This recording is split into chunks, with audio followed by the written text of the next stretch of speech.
For those of you watching on YouTube, you can tell that this is not my studio. I'm live in Austin. For those of you on Spotify just listening, you can also tell it's echoey. This is not my studio. It's not ideal, but it's beautiful. I'm on the road, and I am really happy that this is just about the 1-year anniversary of this show.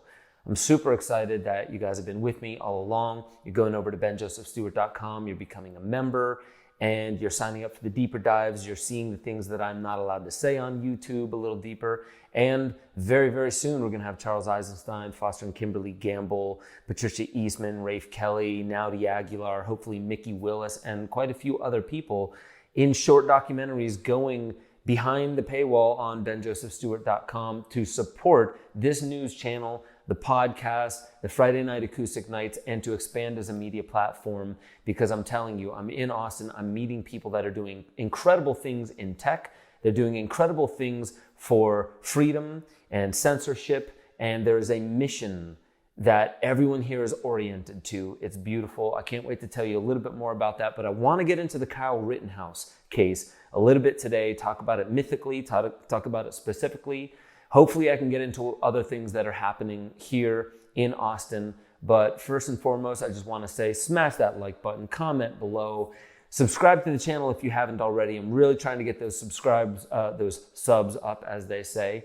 And with that, share this video out. That's the best thing you can do, is share this video out. Not only does it help the algorithms, but it really does allow for other people to come to know smaller time news channels that hopefully you agree are bringing a bit more of a harmonious message to the world. So with that being said, I can't wait for y'all to take this microdose of infinity.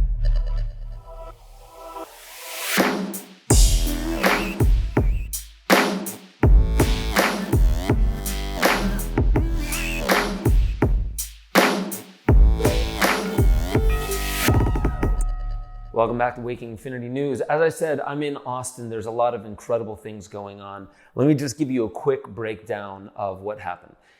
I came in to premiere, I should say, this film with Aubrey Marcus. We did it at the Alamo Draft House 2 weeks ago now, I believe. It was a couple Mondays ago.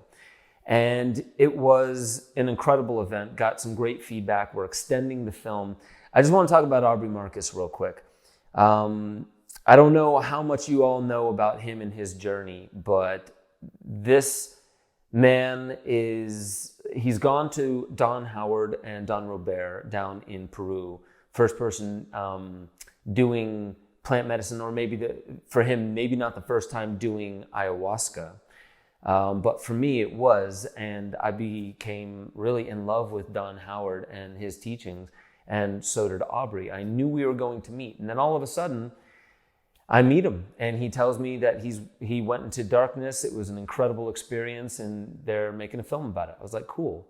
Later, Charles Eisenstein's supposed to be on his show, ends up coming through Nashville first, and I interviewed him in Nashville. And as I was leaving the interview with Charles Eisenstein, Aubrey calls and asks me if I want to do this film.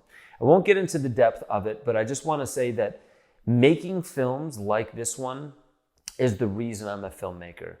I really, really appreciate the way this came out, and it was a deep way of expressing exactly what darkness can bring about. You don't have to take drugs, you can sit in meditation, but you just turn out the lights for 7 days, you're going to have a massively different experience. What might that reveal about yourself? I want to mention that. What can the darkness show you that things in the light cannot? A lot. You should watch this film. Go to aubreymarcus.com/darkness, and I think you got to put another backslash at the end of it. And that is how you can watch this film. It's free. You do have to enter your email, but you know, those things, you could always unsubscribe from them. And why would you? This individual, Aubrey Marcus, is putting out incredible work. And like many others, and I'll get into these other names, they're creating incredible media, and it's alternative media. This is the biggest part of the solution. So please go over there, enter your email address, watch this film, let me know what you think about it. With that being said, I went on the Tim Pool podcast. He just had on Joe Rogan, and he just had on Alex Jones and Michael Malice. And then I go on and we talk about, it was the night of the eclipse. And then the very next day, the Kyle Rittenhouse case comes back saying not guilty. We were talking about everything Kyle Rittenhouse. And if you know Tim Pool, you know where he stands on that. I personally have a very unique way of looking at the Kyle Rittenhouse case. And I call it unique just because I haven't heard many people put it into these words. Maybe other people have. But I look at it in a mythical sense. What does it mean about humanity? Because I don't believe that when we look at humanity, we're looking at anything other. I think we're looking at ourselves through a very unique prism. It refracts light and it shows us ourselves in different ways. I believe reality is holographic. I believe we do create our reality. I also believe we co-create our reality. I believe that God is looking at itself right now. Through this lens, doesn't matter. You can try and block it. You can turn off the lights. Doesn't matter. You're still looking at God. You're still looking at yourself. So let's look at the macrocosmic archetype of this entire case. Kyle Rittenhouse has a gun. He is of the people, for the people, by the people. That means he is the fourth branch of government. He's part of the people. We're all the government. It's been written. We've made that agreement. It hasn't been undone. Archetypally, this is a person of the people, for the people, by the people, with a legal gun, and it was shown in court, protected by the judicial branch. It was shown in court that he legally had the right to have that gun, and a jury of his peers found him not guilty on all accounts. That's at least what happened, regardless of whether you like it or not. So the important factor here to look at is this was a human. This was an American, a part of the government, with a gun, legally protecting small businesses because the cops weren't.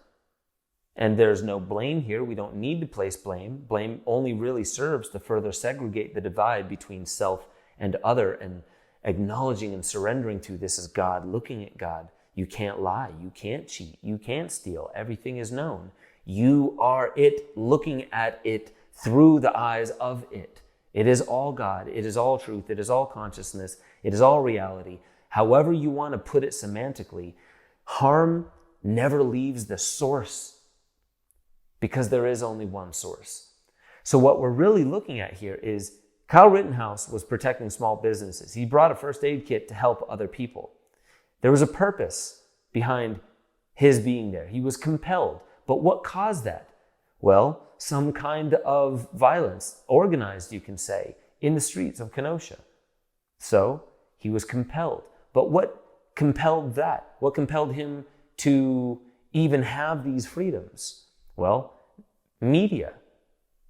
Media and stories and narratives and school taught him about freedom, and that caused him to see something is under attack. I must go. I'm compelled. But what caused that? Well, what caused the chaos for Kyle Rittenhouse to want to go and bring a little bit of order into it? Something happened. There were riots, political ideology, philosophical differences converging. Well, what created that? People. People created that. Well, what created people?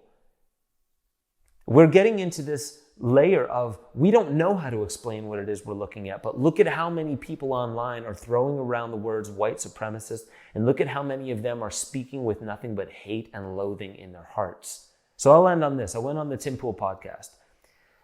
Luke Rudkowski was talking about conspiracy. We should talk about Bill Gates. We should talk about Fauci. We should talk about billionaires and George Soros. We should talk about those things. And then there was Tim Pool saying, I hate when some conspiracy theory makes it all one person's fault. And he was like, Bill Gates gave over $300 million to mainstream media outlets. And Tim was like, what does that mean? What did it do? And I understand both of where they were coming from. So I jumped in and I said, can I just say something? So this doesn't seem like a one has to be right and the other has to be wrong. This is community. Disagreeing with one another. That is community. So I'm going to end on this. The solution is community. Understanding that what we're looking at and what needs to adjust and be brought back into harmony is currently something we don't want to look at. It has forms that we do want to look at, but it's currently in a form also that we don't wish to look at. So if we don't realize that this is what community is, and we must bridge the gap, not further divide, not further listen to the narratives out there, but bridge that gap, that can only happen through celebration. It can only happen through play. It can only happen through mourning together, not separate from one another. As a message from my heart to yours, I see no such thing as other, even though I'm only looking at a camera. I feel you on the other side of it, even though it's not happening right now. We don't know what put any of this into motion, and we're trying to exact justice. That is the only thing that is going to further the trauma and send it rippling down through the generations. The only thing that is going to stop it is by introducing no more harm, no more slurs, no more ways of dividing us based upon ideology or anything. To acknowledge that God is looking at God right now. The medicine can only start from within. And if you're not cultivating love inside, you're not part of the solution. Go over to benjosephstewart.com. Get access to the deeper dives. I'm not going to have one this week. I'm on the road. I'm going to have a lot more content for you soon, but I'm not going to have anything for you on the deeper dives that's new. But I really encourage you to go back and look through some of the deeper dives and watch some of my older films, because the next few things that are coming out, they're going to show you that everything that I've been talking about still has some validity from my very first film.